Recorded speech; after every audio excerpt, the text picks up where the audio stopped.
अब चलिए चौथा प्रश्न कर लिया जाए। संसदीय संप्रभुता के प्रति ब्रिटिश एवं भारतीय दृष्टिकोण की तुलना करें और अंतर बताएं। Compare and contrast of British and Indian approaches to parliamentary sovereignty. Answer is 150 word. तो ये जो प्रश्न है इसमें सबसे पहले 4 लाइन लिख दिए, भूमिका लिख दीजिए। जैसे मान लीजिए, देखिए हमें कहते हैं कि ब्रिटेन में संसदीय व्यवस्था के साथ एकात्मक व्यवस्था अपनाया गया है और गणतंत्र नहीं है, और दूसरी ओर भारत में संसदीय व्यवस्था के साथ जो है संघीय व्यवस्था अपनाया गया है। भाई अर्ध संघीय व्यवस्था भी तो संघीय व्यवस्था है, भले ही आदर्श संघीय व्यवस्था नहीं।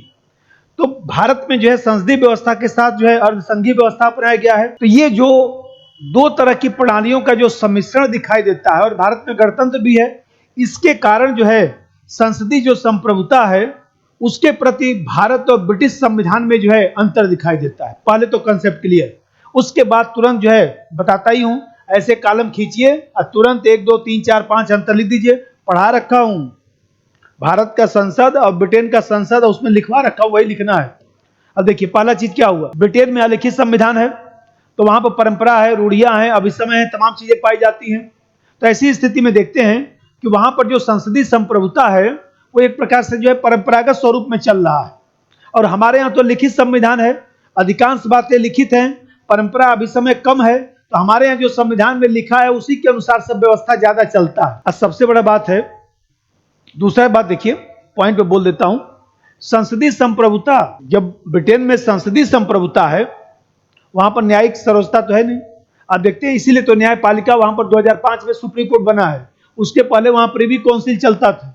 अब प्रिवी काउंसिल का मतलब हाउस ऑफ लॉर्ड, जैसे हम लोग के यहाँ लोकसभा है और राज्यसभा है, उसी तरह से वहां पर लोकसभा को हाउस ऑफ कॉमन्स कहा जाता है और राज्यसभा को हाउस ऑफ लॉर्ड कहा जाता है।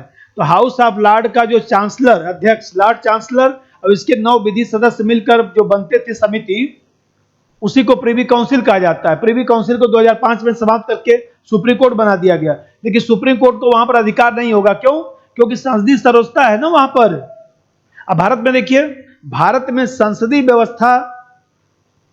व्यवस्था के साथ जब संघीय व्यवस्था मिलाया गया तो संघीय व्यवस्था में जो है न्यायपालिका को अधिकार मिलेगा केंद्र राज्य के मध्य जो है वह संबंधों की व्याख्या करने का। आप देख रहे हैं सुप्रीम कोर्ट, हाई कोर्ट को जो है न्यायिक पुनरावलोकन का अधिकार है। और इस तरह से देखा जाए तो भारत में जो है संसदीय सर्वोच्चता और न्यायिक सर्वोच्चता दोनों के मध्य की स्थिति। तीसरा जैसा कंसेप्ट समझिए, तीसरा कंसेप्ट क्या है? तीसरा कंसेप्ट यह है कि भारत में संसद साधारण बहुमत से, पहले ब्रिटेन का बोलें, यहां ब्रिटेन लिख दीजिए, यहां भारत लिख दीजिए। तो ब्रिटेन में देखते हैं कि संसद साधारण बहुमत से कोई भी संशोधन कर सकती है। डिलेमो ने किताब में लिखा कि ब्रिटेन की जो संसद है, स्त्री को पुरुष और पुरुष को स्त्री बना छोड़कर बाकी सब काम कर सकती है, अपने ही मामले में न्यायाधीश नियुक्त कर सकती है, लिखा गया है। अब जैसे देखिए भारत में तो ऐसा नहीं है। भारत में संसद जो है विशेष बहुमत से, या मान लीजिए सबको करिए विशेष बहुमत और आधे से ज्यादा राज्यों का अनुसमर्थन, तमाम प्रक्रियाओं से संशोधन कर सकती है।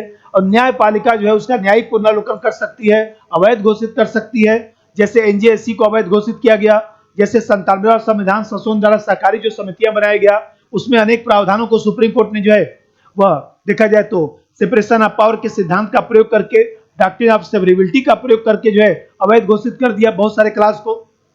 चौथा अंतर समझिए, ये बताइए कि संसदीय व्यवस्था के साथ जब गणतंत्री व्यवस्था है तो वहां पर राजा जो वंशानुगत है। भाई गणतंत्र का मतलब क्या होता है कि नागरिक कोई भी पद धारण कर सकता है, राजा का पद वंशानुगत नहीं है, राजतंत्री परंपरा का समापन हो गया है। तो वहां पर जब गणतंत्र नहीं है तो राजा का पद वंशानुगत है। और भारत में संसदीय व्यवस्था के साथ गणतंत्र पाया जाता है, तो राष्ट्रपति अप्रत्यक्ष रूप से निर्वाचित होता है। भारत में राष्ट्रपति का पद ब्रिटेन के राजा के समान ही है, लेकिन हमारे यहां निर्वाचन होता है। क्यों? क्योंकि गणतंत्र है। यही बताइए, पांचवा पॉइंट समझिए, संसदीय व्यवस्था में वहां पर जो स्पीकर है वही तो संसद की देखभाल करता है, वही तो निर्णय करता है। तो वहां speaker once speaker always speaker का कंसेप्ट है। वहां स्पीकर जो एक बार स्पीकर सदा के लिए स्पीकर का है। तो वहां पर संसदीय जो प्रक्रिया है वो सुचारू पूर्वक चलती है, निष्पक्षता के साथ चलती है। और भारत में संसदीय व्यवस्था में आप देखते हैं कि स्पीकर बदलता रहता है, स्पीकर अपने पार्टी की सदस्यता भी नहीं छोड़ता।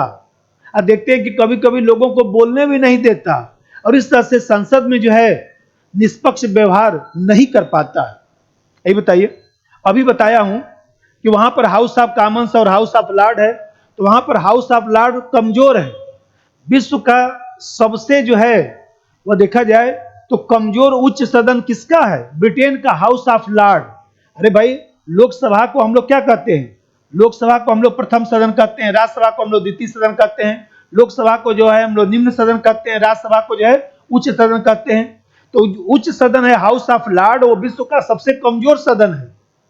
अब भारत में तो आप देखते हैं कि ब्रिटेन की तो यही स्थिति है कि वहां संयुक्त बैठक भी नहीं हो सकता। कोई सिंपल बिल है, वहां सिंपल बिल हो, संशोधन बिल हो, सब साधारण बहुमत से ही पारित होता है। एक ही तरीका है, तभी तो लचीला संविधान है, पढ़ाया था। यही बताइए, और भारत में साधारण विधेयक पर संयुक्त बैठक हो सकता है 108 के तहत। लोकसभा राज्यसभा तो देखते हैं कि हमारे यहाँ जैसे लोकसभा का चुनाव प्रत्यक्ष होता है, राज्यसभा का चुनाव अप्रत्यक्ष होता है, ब्रिटेन में हाउस ऑफ कॉमन्स का चुनाव भी प्रत्यक्ष होता है और एफपीपीएस द्वारा होता है, ये तो समान है। लेकिन हाउस ऑफ जो लॉर्ड है वहां पर वंशानुगत सदस्य होते हैं, पीयर्स होते हैं। तो आप देखते हैं कि भारत में जो है लोकसभा राज्यसभा का संयुक्त बैठक भी साधारण विधेयक हो सकता है। अब वीटो के संदर्भ में ब्रिटेन में केवल एब्सोल्यूट वीटो पाया जाता है, वो भी सिद्धांत में। राजा वहां कुछ नहीं करता, राजा निकम्मा है। क्यों? अरे कुछ अधिकार होगा तब न करेगा। अब फिर भारत में देखिए, भारत में एब्सोल्यूट वीटो है, पॉकेट वीटो है, सस्पेंसिव वीटो है। ऐसे दिखाएंगे अंतर, अब फिर लास्ट में लिखेंगे। इस प्रकार स्पष्ट है कि संसदीय सर्वोच्चता का सिद्धांत ब्रिटेन में है और भारत में जो है देखा जाए तो जनता सर्वोच्च है, संविधान सर्वोच्च है, we the people of India पहला लाइन ही लिखा गया है। और इस तरह से देखते हैं कि ये जो अंतर दिखाई देता है वो वस्तुतः व्यवस्था में अंतर के कारण दिखाई देता है। जो पहला ही लाइन बोला था कि ब्रिटेन में संसदीय व्यवस्था के साथ एकात्मक व्यवस्था है, हमारे संसदीय व्यवस्था के साथ संघीय व्यवस्था है, इसके कारण इस तरह का अंतर दिखाई देता है। और इसीलिए भारत के संविधान को जो है ब्रिटेन और अमेरिका के मध्य की स्थिति कहते हैं। बस इतना ही लिखना है, फिर अगले प्रश्न के लिए कल मिलते हैं।